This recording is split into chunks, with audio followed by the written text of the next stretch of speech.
Sa pagtatanim ng orchids, kailangan lang natin yung bunot. Yan yung tinatawag na bunot sa amin dito sa probinsya. Yan yung galing sa nyug na matanda, yung matandang nyug, yung balat niya. So yan yung ginagamit natin para sa pagtanim ng ating orchids dito sa flower pot. So hinimay-himay lang namin yan. Medyo matigas yan ha kapag hinimay-himay. So ginagamit lang yung mga malalambot na part. So hindi nakasama yung mga nasa likuran ng nyug na matigas na part. So yan lang siya.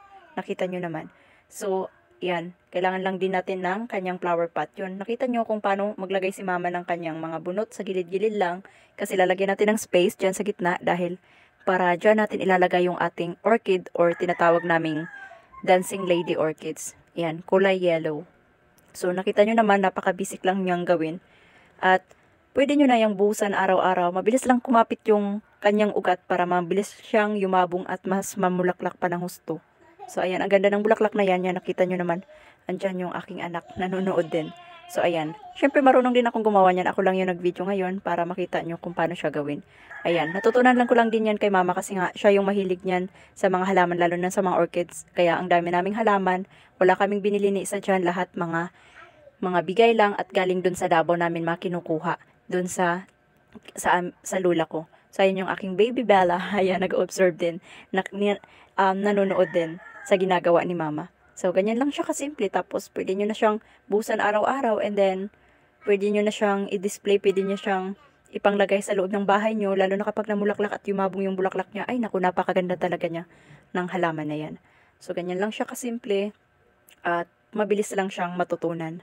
So, dito sa video na to guys, makikita nyo din ang mga ibang mga plants na tinanim ni mama. So, panoorin nyo to at sana itapusin yung mapanood tong videos na to para naman makita nyo mga different kinds na mga plants and orchids ni mama. Although, hindi pa namuklaklak sa ngayon yung mga orchids namin.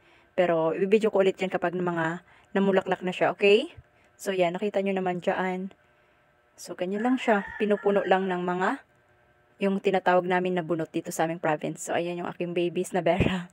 Ayan, kasi seryoso siya dyan nanonood ng ginagawa ni mama. So, ayan siya. Ayan.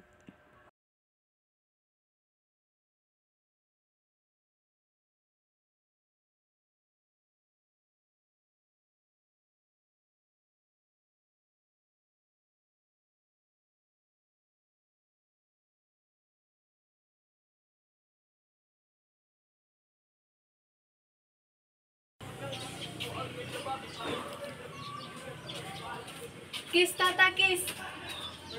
Say hi. Kiss, kiss, kiss. Ow, bless, bless. Bless na, bless na. Bless. Lang marata ko mo din. Uli na lang.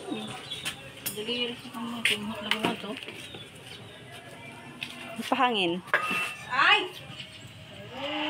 Say hi. Say hi. Hi.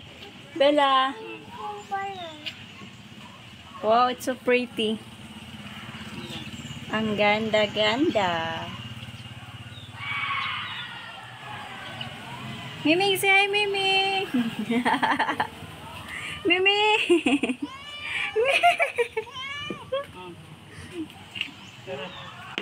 Anywhere you go